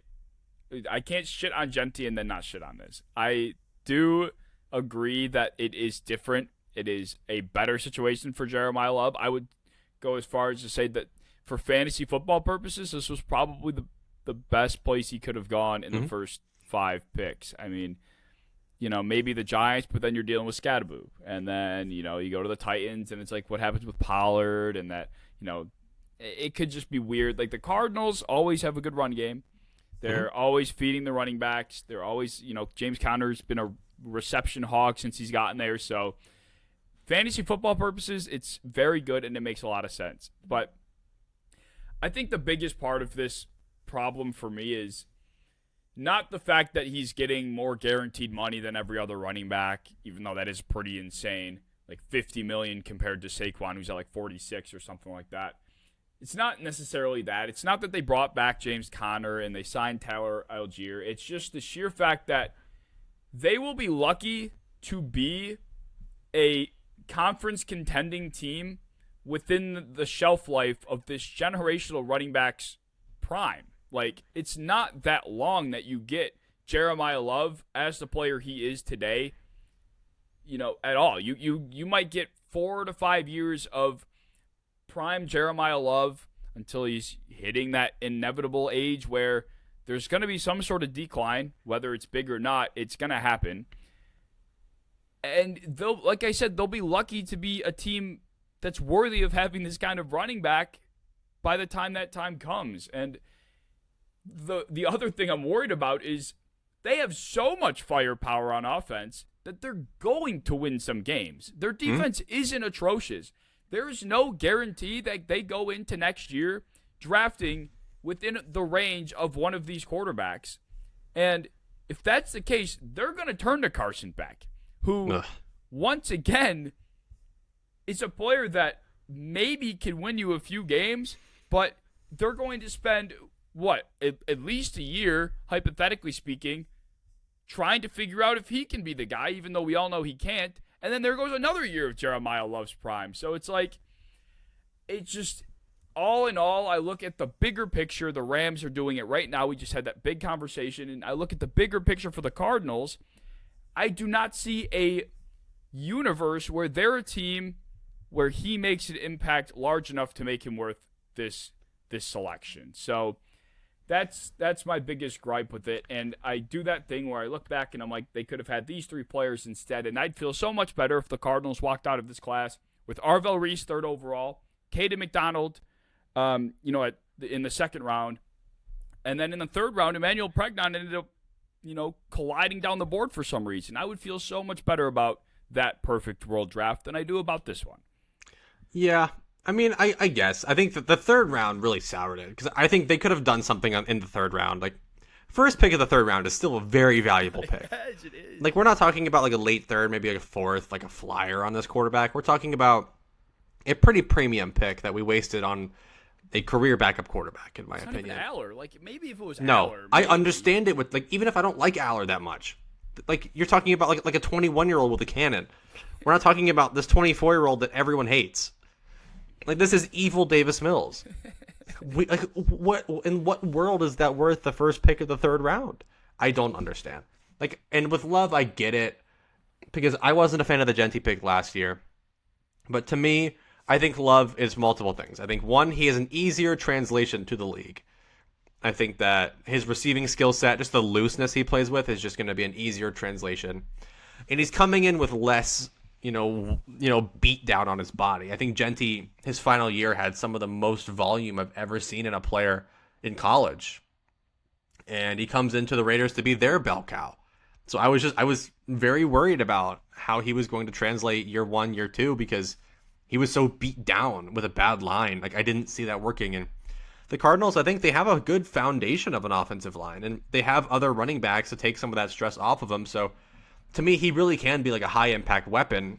And he's coming in with, still a lot of tread left on his tires. He's still looking good there. They have James Conner, Algier. They can take a lot of those CTE carries off of him. So I think similar to like a Ken Walker, how we're still seeing possibly his best football today, at the end of his contract. I think we can see that pretty similarly with Love and with an offensive-minded head coach at that. That's a good spin. I hope you're right. I hope by the time his rookie contract is up that we'll be talking about Love hitting stride. I'm just concerned about like, it's very rare that we see Ken Walker-esque arcs, if you will. And even Ken was a 2nd-round pick, so he wasn't even... It just depends how they're used to me. I mean, Ken Walker, his entire career was never used as a bell cow. That's just not. He's not a bell cow. He is not one. And I don't know if Jeremiah Love is either, but I think that he is just so freaking dynamic that I'm okay with it. Like, obviously, I'm not giving this pick an A. I'm not even giving it a B. I might give it like a C something, but I think I can talk myself into it. Like, I think that he has the style of play where he's not small. He's not maxed out physically like how I thought Genty was. Like, I think we still have Love's best football to see, and I thought that we had already seen Genty in his maxed out form, which was good, but like that was the best version we're ever going to see. Overrated. All right. Anyway, the Carson Beck comparison is a good one because the Davis Mills to Carson Beck. Evil Davis Mills. Keep that in mind because Davis Mills has a smile. Carson Beck looks evil. It's a good parallel to make because the exact thing that I'm mentioning about playing this quarterback that you took in the middle rounds to figure out if he could be anything happened. I mean, I don't know. I don't exactly remember how Davis Mills stumbled into starting games, but in 2021, his rookie year, and in 2022, his sophomore year, he started a combined 26 games. So you spend 26 games with Carson Beck when you took Jeremiah Love third overall. It's just like, man, that is just such valuable time that just goes to fucking nothing. So I don't know. It's just tough to see it working. I think in the hypothetical you mentioned, it definitely could. I don't trust 95% of coaches and play callers that find themselves in, win or get fired scenarios that are gonna, they're gonna do what they gotta do to keep their job, and that's where Jeremiah Love might get 25 touches on average, and maybe Shanahan's giving McCaffrey 30 touches a game trying to get his way to the Super Bowl. It's like that's just the kind of thing I worry about. But who knows? We don't know. It's just tough for me to see. The Seahawks, they were a lot less eventful. Yeah, and for the sake of time, I don't think I even have to talk about too much of this because in terms of immediate guys, I don't think we're going to see a ton. Besides their 32nd overall pick, Jadarian Price, who was the RB2 behind Jeremiah Love. And I think obviously this is a reach in my opinion, but this is one of those where I'm like, all year long I was like, man, this is not my running back, but I love the fit here. I really do. And I love the fact that they are in desperate need of running backs. They lost Ken Walker. Zach Charbonnet is still injured. And they brought in Emmanuel Wilson, who is really good depth. But I think Wilson and Price could get shit done for like the handful of weeks it'll take to get Charbonnet back. And then it's an all right trio, especially when you already have weapons like JSN. So it's early, but I appreciate it. And then Bud Clark in the second round, he's a player that I think encapsulates Kobe Bryant's skill set very, very well. And then they got Julian Neal. I think that he's a high upside perimeter corner. And then Bo Stevens is a guard in the fifth round that I think genuinely can start for them. And he is a very powerful run blocker with a ton of torque that could maybe get Anthony Bradford out that building pretty quickly. So overall, like nothing super sexy, nothing super flashy, but I think they did a pretty all right job of filling the spots of guys that left for a value price. Yeah, I gave it a C. I don't know. This is like one of those classes where it felt like they were kind of coasting. It felt like they were a little lazy to some extent. Like they just won, so as well-rounded as they are, they were not too concerned with finding that value and positional need cross-section. Like, yeah, Jadarian Price was needed, but, to your point, he's not my favorite running back ever, and I think they could have very easily taken, a Terrell, a Hood, a Cisse with that pick, and, they end up with Jadarian Price, which is fine. It just felt like this is the Seahawks are in that position right now, going back to the dynasty thing, where the way you maintain yourself as a dynasty is by finding ways to backfill the most important positions and always having the next man up. And I didn't get that vibe from this class very much at all, and I didn't think they really attacked it in that way. And I think, in 4 to 5 years, this will be one of those Schneider classes, and we look back, it's like, well, it would have been nice to get a little bit more out of that because maybe we would actually still be a very good team. So, Well, I thankfully think this is not not equivalent to an LJ Collier type of Schneider class, because he had like a 3-year stretch that was the worst in the sport. I do. He almost got fired. Yeah, like I don't think it's nearly that bad. No, but God, it does no. give vibes of like, there could have been a lot more here. There could have been more on this table, but I mean, I guess with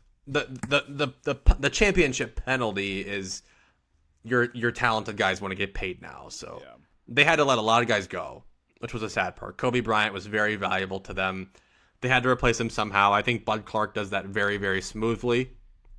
And Ken Walker obviously had a very good Super Bowl run, and his price tag went up by like multiple million because of a span of like 3 games. So they unfortunately just couldn't get him back, even though he helped win them the bowl.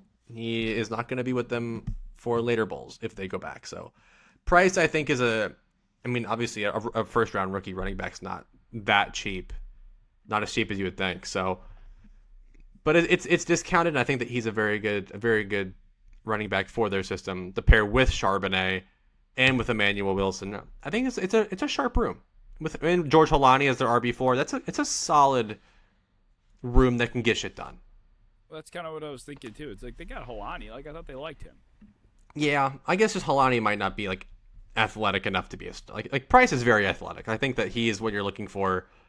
To, maybe break pursuit angles, get some home run runs, and be a little dynamic. And when you have Holani and Charbonnet with probably like a 40-yard dash average of like a 4.81, it's not incredibly exciting. Yeah, that's fair. It will be interesting because they just spam DBs throughout this.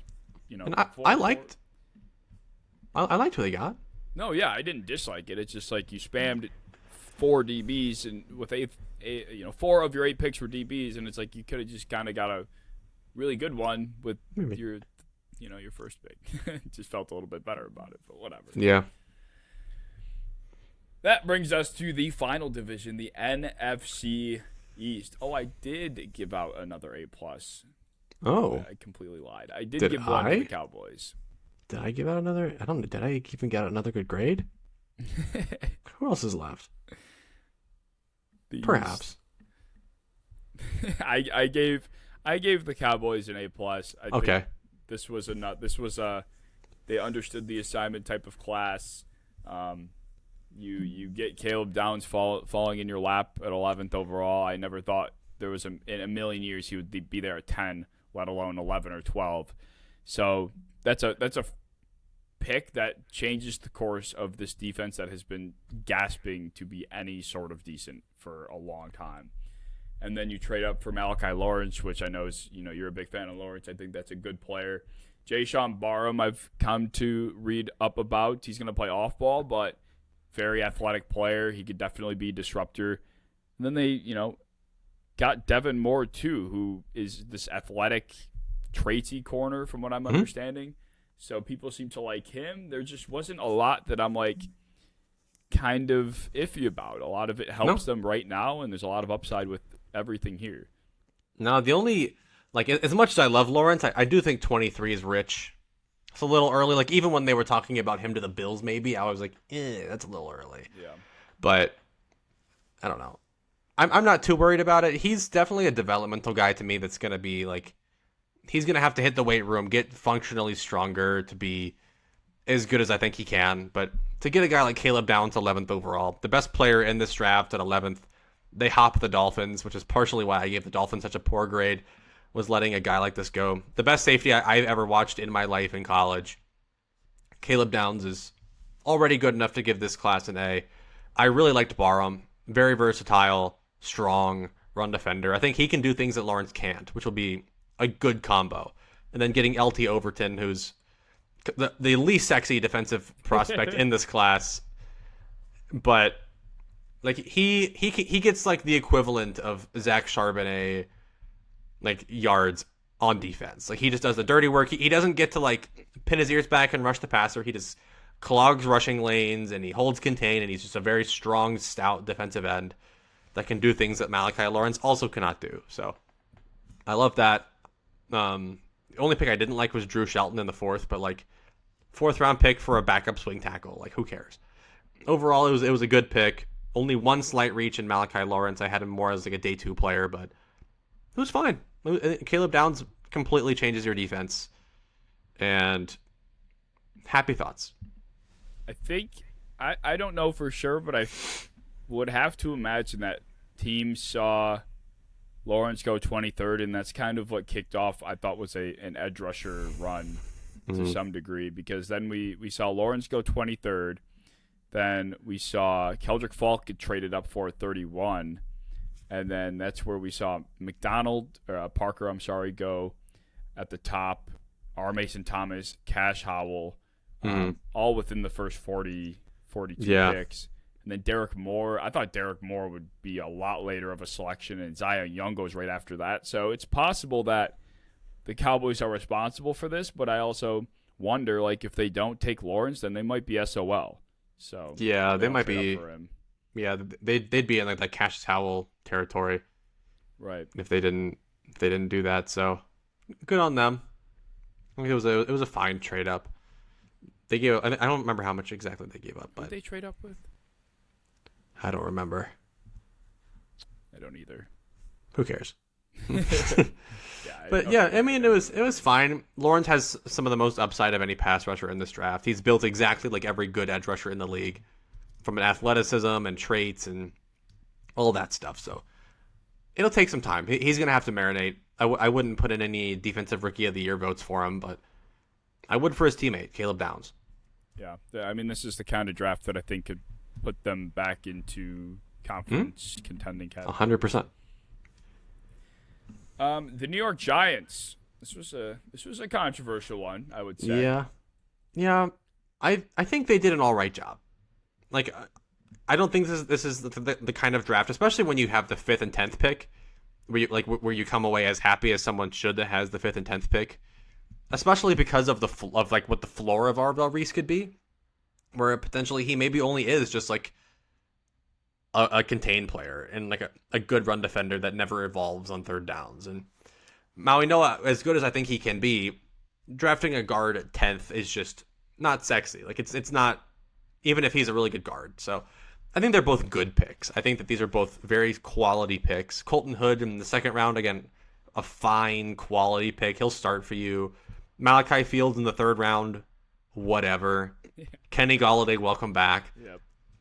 And I actually really like their day 3 stuff. Bobby Jamison Travis, the most underrated nose tackle in this class from Auburn.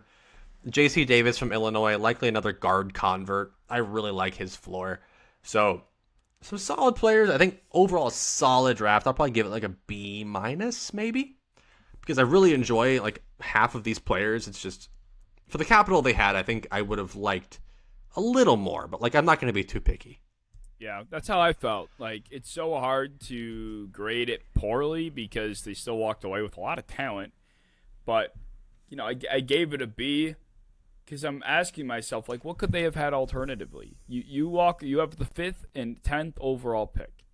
You somehow don't end up with Caleb Downs at either of them. They passed on him twice, which I already have a hard enough time getting over, considering they could have used him, position of need as well.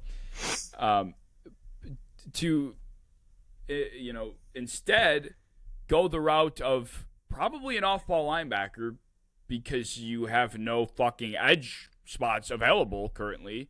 So you could have went with Styles, who was the better off-ball linebacker if this was your force of plan. And then at 10, in a similar case, it's like you have your tackles, so you're going to have to move Maui Noah inside. So if you were going to go with a guard, why didn't you just go with who I thought the better guard was in Vegas? So yeah, I think that's where I had a hard time, and I just asked myself, forget all that. You walk out of here with, Downs and Vega, or Reese and Downs, or Reese and Vega. I don't know. I just think their combination of players that Sonny and Downs would have been the best case scenario given what it seems like they were looking for. And I can't get on it too much because I think that these are both players that I think were top 10 players in this draft on my board, was Reese and Maui Noah. I think that they are both top 10 players and they drafted both in the top 10. But for some reason, the combination of those two. Yes. And I think that I don't know. I almost feel like the ceiling of Vrabel Reese is misconstrued with the floor, because I think his floor is actually very high. You have a player that I think, as an off-ball, immediately is one of the best run defenders at the off ball. Like he's exploding lineman. He is unbelievably strong. But I think his upside, I think it actually is kind of limited in terms of like how good of a pass rusher he really can be, how good coverage he actually can be, and same with Maui Noah. Like I think that he has a nice high floor. He's strong, he's athletic, but doesn't have a ton of length, doesn't have a ton of like physical specimen stuff to him to ever be an elite offensive lineman. So I think you drafted two good players, but I think the upside out of those is a little overrated. And I think they actually drafted a pretty like a floor draft, which is okay. Like they're a team that's contending. I think that they drafted like 3 to 4 starters in this draft. It's a good draft. They gave it a B. I just think they could have maybe gone a little higher, but it's a minor critique. Yeah, I agree. I think it'll all just be a matter of how it ages. They're not the only team that passed on Caleb Downs either, so I can't hate on them terribly. They all deserve death for that, 100%. Kill them. It just in layman's terms, they took an off-ball linebacker and a guard at 5 and 10. So right, like or even worse, a defender with no position, and you're moving a tackle to a guard at 10. Like it's right. So it's even weirder. It is. It just doesn't feel as good as it should. Right, and I like both players, and I could totally be off base. This is more of like a gut feeling than anything, and this could be me being totally stupid about this. Yeah. And they both could be pro bowlers by year 2, but for some reason it just feels off, and I can't tell you why. All I know is that the Arvell Reese interviews are not helping him. Oh my god, I think that actually did hurt. I was like, oh my god. Oh my god. Like this guy puts his fucking cereal back in the fridge when he's done. Like this is fucking unbelievable, dude. I couldn't believe it. I thought he was. I guess I had no. I don't think that's actually like. I think he's nervous or something. I don't know, man. Like because I've heard him talk before, and I was like, he seems normal. Right. But then, like for some reason in these interviews, it's like they gave him a non-consensual lobotomy, like, and it's just like he has Goodell up there, but there's like a 4-second lag between like the question and the answer, where Goodell could speak to him. So it's. I think it's just overplaying of whatever. Partially why I am mostly off social media now is to escape weird shit like that. But yeah, not a good look. He has the entire season though to destroy people and make him look a lot better. He gives me lights are on but nobody's home. Yeah. Vibes. If he plays edge, no one. You don't need to be super smart to be an edge. Well, that was kind of what I'm thinking. It's like if you're just run forward and get the guy with the ball, then I think see ball, get ball. Yeah, I think you'd be great at it. And as someone tweeted like, this guy's all football. It's all he cares about because of the interviews. It's like he's got nothing else going on in there. There's literally a football up there. Yeah. Been replaced by leather. Oh man. Well, the Commanders, another team that didn't have too much capital. What did you think of their class? Solid. I mean, for having 2 top 100 picks. I think they get, in my opinion, probably the second best player in this class, Sonny Styles, the off-ball linebacker at 7. And then Antonio Williams, not a very high upside receiver, but I think another very good yin to Terry McLaurin's yang. Where Terry McLaurin is your vertical threat. He is the wide receiver 1. Antonio Williams is more of like a subtle underneath route running presence that can get open and possibly pull some pretty underrated volume on year 1. I think this is going to be an underrated fantasy player. And a player that I'm going to keep my eye on because he was very fit dependent as well. But this is one of my favorites for him personally. I think that he is instantly their receiver 2, as long as they don't sign any of the available free agents. And I really like it. In addition, I liked actually all 4 of their day 3 picks as well as pure depth. Like I like every single one of them to be a pretty heavy depth player, but I think it's all very quality for where they got picked at. Yeah, I agree. I think Sonny Styles, another guy that I did not think was sliding, but he did. He ends up falling in their lap, and that's just the perfect, follow-up to Bobby Wagner is what Dan Quinn wanted. I think in his dream scenario, Sonny Styles is his pick 100 times over.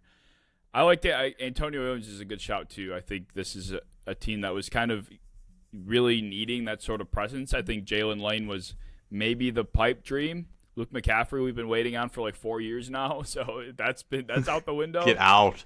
So I think it's nice that they were able to get a player that I confidently feel like could do a lot downfield too. His 2024 tape was pretty good as well. So I think that can be a player that's, like you said, a lot more involved than people give it credit for. Josh Joseph was like the only edge amongst like the bucket of edge rushers that didn't get taken in like that run that happened. It was very odd because I didn't think he was not deserving of being a part of that. But he goes in the 5th round, which I thought was excellent value given what else was left at that point, which was fucking nothing. Yeah. And then Katron Allen is like my like one of my top running backs in this class. This is where you take that guy at to me. Right. And I like Allen more than I liked Kalen Black. I can see that because Katron Allen is built to deliver and accept punishment. And when you look at this backfield, it features Rashad White, Ja'Cory Krosky-Merritt, Jerome Ford, and Jeremy McNichols. They needed girth. God. They needed thickness. They needed the biggest thighs they could find to run between the tackles. So the industry plant will be no more as long as Katron Allen's around. I think Katron Allen, for how many names you named, is either like becomes one of the lead ones pretty quickly, or he is a practice squad player. Yeah. There's so many freaking names there. Like either they buy it and they're like, yeah, we need this power presence, or they're just like, we're taking the 4 best backs regardless, and he just gets like kicked out because he's a 6th round rookie. But yeah, this was a good pick, good value. I liked Kaliak Manis. I was surprised he went before fucking Nussmeier. But dude, poor Nuss, man. Like Nuss, I was not on the Nuss bus, but like Baron Moore, like some of the quarterbacks were taking over Nuss, like Taylor Green. Like, what are we doing? He went way too late, and then we gave him to Andy Reid to coach up, and then send to somebody else to become a really good. So unserious. Backup. This class was so unserious. It was so weird. Like Kaliak, man, he's not doing anything for you that Nussmeier isn't. Like he's also an undersized, not very athletic, older quarterback prospect with no arm. Like. Fun backup, but like, good God. Never heard of him in my life.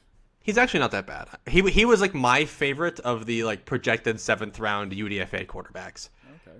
Like he's fine, like long-term backup maybe, but over Nussmeier's pretty nuts, in my opinion. Yeah.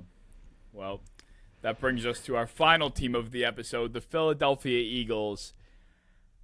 I was so not sure how to feel about this. Like, you got to factor Grenard in, though that was pretty needed after losing Jalen Phillips. So, how he does bring that in to home base. I think part of my angst with the approach here revolves around Jalen Hurts, which is unfortunate, but you're going from most likely losing the best pairing of receiver and quarterback in terms of skill set with a deep ball passer, deep ball receiver, to kind of backfilling him with these guys that are more intermediate, short, middle of the field targets in Mekhi Lemon and Eli Stowers. And that's just not Jalen Hurts' game. That's been a big discussion as of late. It's like, how do these guys mesh into what Hurts has to offer? And then you have Dontavian Wicks and Devontae Smith. Like, these are not like deep ball connoisseurs per se. So I'm concerned about how this is all going to work out. They have a lot of talent. Everybody's sitting here debating about whether or not Devontae Smith or Mekhi Lemon are going to play in the slot, like how they're going to figure that out. But the elephant in the room is where the fuck is Stowers going to play? He has to be the one in the slot. Because I think he's receiver 3, yeah. Like, they have to play him there because there's no way you can play him in line. And even if he could, they have Dallas Goedert. And then what else do you do with them? They have, what the fuck is that 6'8" receiver's name they drafted? Johnny. He's never playing. He does sometimes. Johnny Wilson. He does play. He's like a preseason darling. He's like Colin Johnson. He's like a preseason darling that Moss is like a 5'9" corner in preseason, and they're like, wow, what if? And then the if never happens. Because Goddard is good. Goddard's fine. He's a traditional tight end. I think Stowers is going to be just another one of those like heavy doses of crossers and shallow out routes. And I don't know. That's why I didn't like this pick, because I think everything was so redundant. Yes. Of Mekhi I think people are overrating Devontae Smith's need for the slot. I think he 100% can exist and does exist as a perimeter star. He's a very good player. I think he's very good. But Mekhi Lemon is slot needy. We've seen him against press man perimeter corners. Leonard Moore put him in a box, taped it, and threw it into the ocean. Like, it was... He smothered him. Eli Stowers 100% is not an inline player. He's very much a slot power tight end. And like it's just so congested. And for some teams like the Rams, that could work. Like, they have made that work. They can have three slot receivers at the same time and make that work. But with Jalen Hurts' skill set, he needs 3 deep ball receivers at the same time. And currently, after A.J. Brown leaves, Devontae Smith will be the only one that's good at it. So I'm really worried about that. I think the rest of their draft, I think Micah Morris in the 6th round and Cole Wisniewski in the 7th, guard and safety respectively. Those are good picks. They picked Cole Payton to be their quarterback 4. I don't think I don't think he's over Andy Dalton on a depth chart. I would love to hope not. And I don't think that he's over. Who's that? McKee, Tanner McKee. Yeah. So he's quarterback 4, and then they drafted a guy who's never played football before, which actually was fun. Uar Bernard. That's interesting. Because, I mean, of all teams, I think burning draft capital on a guy that's genuinely never put on a football helmet in his life is crazy. But they're the Jordan Mailata team. So, like, you know what? I'll give it to them. They let Philly figure it out. He's the craziest athlete that has ever been drafted in the league. So, cool on them. Whatever. I think most of the picks are fine value. It's just, like, how the hell do we fit these guys into our team? That's the question. I fucking let them figure it out. Fuck them. I hate Philly. Right? Like, usually I am of the opinion of, like, sometimes you just need, you say it all the time, you just need good football players. And sometimes, yeah. A lot of the time that's the case, but when you kind of just really throw a bunch of ingredients in a bowl without a plan, to be honest, like, this is one of those cases where I don't care if someone, is actually an NFL executive or not. There's no way someone could sit here and convince me that there is a legitimate plan in place for all of these guys and how they're going to be deployed yet. Like, it could happen, but what is it? And is it actually valid? Is it actually sensible? Or is it just a bunch of mumbo jumbo to make it work because I drafted them all? So yeah, I'm worried there's some. Maybe Lemon can just play any receiver role. Like, maybe they'll put Lemon on the perimeter more. And I just don't like doing all that kind of stuff. I mean, they just don't have a pure perimeter presence. I mean, their best one's Devontae Smith at 160 pounds soaking wet. So, I don't know. I think they have a very odd-looking room, especially like when you said, unfortunately, mostly because of their quarterback. Like, if this was a Stafford room, I would be over the moon. If, like, with Stowers, he would fit perfectly for Stafford. Same with Mekhi Lemon. Beautiful fit. But you have a quarterback whose only main strength is throwing deep, and his biggest weakness is throwing short and over the middle and underneath. So when you have a team full of slot receivers and you just got rid of arguably the best deep ball receiver in the NFL in A.J. Brown, there's going to be growing pains. And this is a team that lost in the first round in the playoffs last year. Very clear drop-off. Saquon's getting up there in usage and age. And some of your best linemen like Lane Johnson is on his way out. So this is like they're going to have to turn it around fast. I don't think this draft quite did it, but you got a couple good players. So if they have a good plan in place, it could be done. I just don't think I agree with it personally. No, I don't. I think the other problem is I don't just not trust the quarterback. I don't trust the people in charge. Like, other than Howie Roseman, like, I don't think Nick Sirianni's got a football brain. Who the hell did they bring in? Sean Mannion? Yeah, right. Sean Mannion's the play caller, I'm pretty sure now. Like, Vic Fangio's still around, but he can't keep that defense afloat. He can't keep this team afloat single-handedly anymore. It's just not going to last. And no. If I don't know what could have possibly happened to drive Jeff Stoutland out, but I would feel a lot better about a Markel Bell pick with Jeff Stoutland still around than I do now. It's like, who the fuck do they got over there to make Markel Bell a legitimate NFL tackle? I don't know, because his whole thing is he's humongous, but he needs to be polished. He's Trent Brown. Yeah, so without Stoutland, who's going to do it? I don't know.